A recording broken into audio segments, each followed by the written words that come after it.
it gives me great pleasure to introduce and welcome in the 18th president of the University of Toledo, Dr. Gregory Postel. Unbelievably, if I got this right, Mr. President, we're fast closing in on a year since you were named the permanent president, prior to which you served as interim for, I think, about 8 months or so. I want to apologize. We're tardy on getting you on the show, but it's great to have you with us. And as we meet, what a big week you've had, hiring a new athletic director. I'll get you there. But first, when you arrived, to be honest, the University of Toledo Medical Center, the South Toledo Hospital on your health science campus was, for all intents and purposes, on life support, hemorrhaging cash. And now I read where it's turning black ink. And I want to start there. Is the hospital out of distress? Is its future solid? And if so, how'd you do that? Well, good afternoon, Jerry. I'm very happy to join you on your show today. The UTMC is such a jewel in this community. It's a very important asset for South Toledo, but for Northwest Ohio in general, because of some of the unique services that are offered there and some of the high quality treatments that we provide. And when I arrived, I noticed a lot of similarities between that hospital and one I spent many years working with in Louisville, Kentucky, the University of Louisville Hospital. Similar size, similar problems, not unusual for smaller hospitals to struggle a bit these days. And so we used some techniques very similar to what we did in Louisville and did some basic block and tackling, looked to see programs that might be available to help such hospitals that perhaps were not being taken advantage of. We have a great management team over there, and we challenged them to work day and night to help us find solutions. And we've done well. And to answer your question, yes, I think the hospital is out of hot water. We're into our second year of profitability. We have been included now in a federal program for hospitals that take care of a high percentage of Medicaid patients, which we do. That's a $25 million federal stipend. Congresswoman Marcy Kaptur on our show just a few weeks ago. She was here to talk about Ukraine. She feels so very strongly on that, but we got to that point. And you think that could be an ongoing annual reimbursement from the federal government. I do have to ask you, federal rescue plan money is also, though, represented in this black ink. Yes or no? Help me understand. So in the first year it was, but now in the second year it is not. So dollars related to the pandemic were critically important because of the unusual circumstances that hospitals faced during the pandemic. So yes, that helped contribute to a positive bottom line last year, but those were not recurring monies. And gotcha. So now are having to rely on ongoing sources. I'll move on. You have so many things I want to talk about involving UT. It's a big, wonderful campus, much to talk about. Real quickly, is UTMC still on target to have its trauma center designation upgraded in this year of 2022? Yes, the state has already done that. It has been elevated from a level 3 to a level 2. Center, and that has been ratified by our Board of Trustees. Congratulations on that. Let's go to enrollment now. Just over 17,000 students, I believe, called UT home this past fall. That's undergrads and grads studying at UT. Not exactly ancient history when that figure was over 22,000. Now, everybody certainly, Dr. Postel, has felt a pandemic pinch, but your declining numbers preceded COVID and, frankly, in fairness, preceded you. But you're in the seat now. So why is that, and what do you plan to do about it? Well, so we have taken advantage of, as you have pointed out, what really has been a longer-term trend downward in enrollment, and treated that as an opportunity to modernize our entire approach to the way we enroll students and the way we attract potential students. And so, for instance, instead of focusing all of our energy on Northwest Ohio, we are broadening the lens and recruiting students now from a much broader geographic distribution.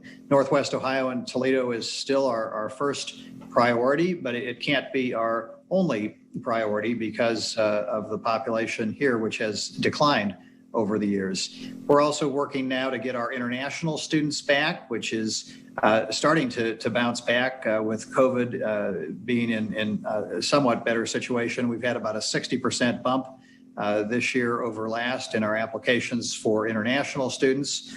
We're working to bring back adult students who have not graduated, who perhaps would be interested in completing their education, and we're going to be growing online programs. So as you can see, it's not just one technique that's necessary to turn around a long-term trend like this. It takes a variety of different approaches.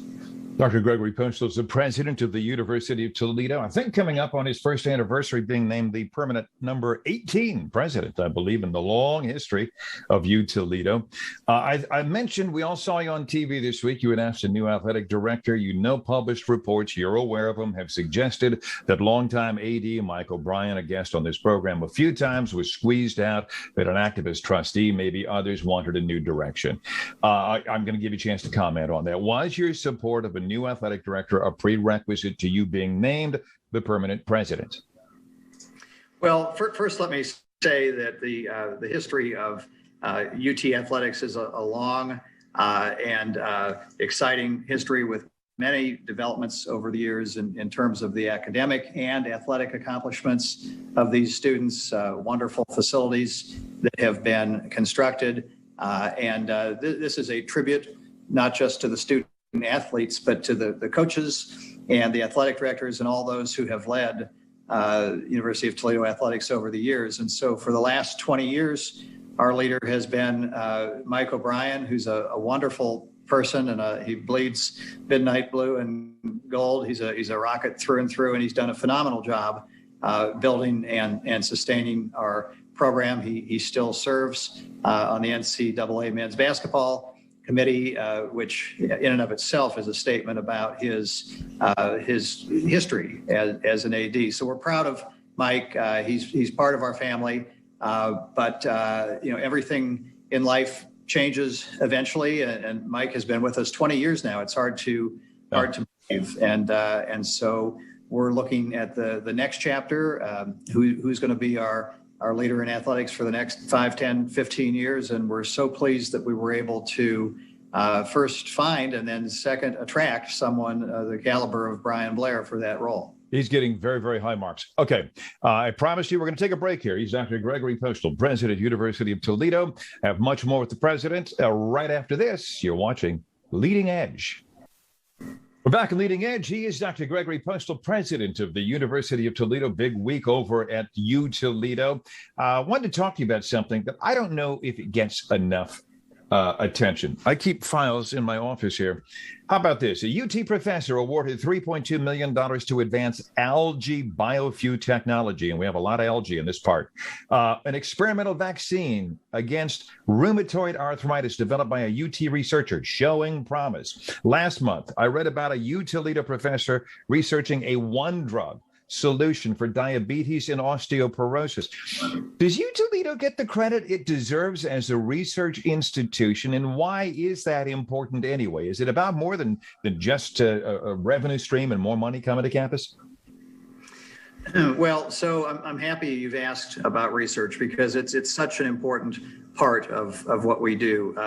Research universities such as ourselves have really 4 missions. One is to educate, one is to provide healthcare, one is to do research, and the other is to engage in high quality community service. And so research is prominent among the missions of large universities such as ours. And we do not have enough public awareness of the many things that we do and the successes we've been having. Now, our marketing and communications division is doing a fantastic job of starting to get the word out, and so we're seeing more and more in print about this, not just in Toledo, but around the country. We've had some nice recognition as of late.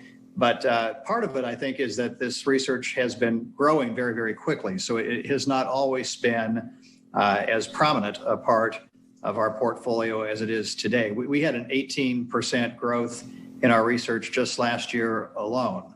Oh. And so the rise in this portion of our work has been rather dramatic in the last. And then our students, do UToledo students, then do they engage? Do they get to work with the professors on this? Because, man, I could sell that as a marketing tool. Frontline, you'll be right out there on the cutting edge of all of this stuff, working side by side. Absolutely. Any student who has an interest in research is afforded opportunities to participate in a meaningful way. And this type of experiential learning, as you've alluded, is a critical element in their education. And I think a big attraction to coming here. Great. I would think so. Got to do this one. I follow the state government a lot. Our friends in Columbus. State lawmakers are dealing with legislation limiting subject matter, steering clear of quote unquote divisive issues. There's a couple of bills. One, yes, is very much K through 12. I get that. There's another one, though, that extends beyond, goes into higher education. How does a university, how will UToledo deal with control of academic subject matter on your campus? Well, we're very concerned about this bill. And so serving as president of this university, I have submitted testimony to the General Assembly on more than one occasion on this topic. Some of my fellow state university presidents around Ohio have done the same and have made it very clear how we feel about any legislation which would limit academic freedom. And of course, part of the problem is the definition of divisive content is somewhat hard to understand. I mean, it's a rather generic term that could encompass many things, which could encroach upon several aspects of our curriculum. So we're very concerned about this, and we intend to make our concerns public. Keep fighting that fight. We should all be very concerned about that at whatever level of education. I got about a minute or so to go. Tuition was raised last summer. More recently, I read room and board costs went up. How much does an average UToledo grad carry in student debt, and how much do you as president think is an acceptable number? About a minute. Well, our average student debt is just a little over $21,000. So that's a lot of money, but by university debt standards, it's not terrible. Would we like to see it lower? Of course. And so we do everything we can to prevent increases in tuition. So our in-state tuition, which is between $11,000 and $12,000, is modest by national standards, if one looks at the range of tuition that's charged. And then, of course, we provide a lot of student aid as well. So most students end up paying far less than that. I'll tell you, a lot of people out there, grads, saying, oh, $21,000? I wish. they ended up with more. Hey, my thanks to University of Toledo. We covered a lot of ground in a short amount of time, and I thank you for working us in at a very busy week. So thanks to UToledo. Let me get that right. President Dr. Gregory Postel, keeping us on the leading edge of happenings at the school and their impact on our community.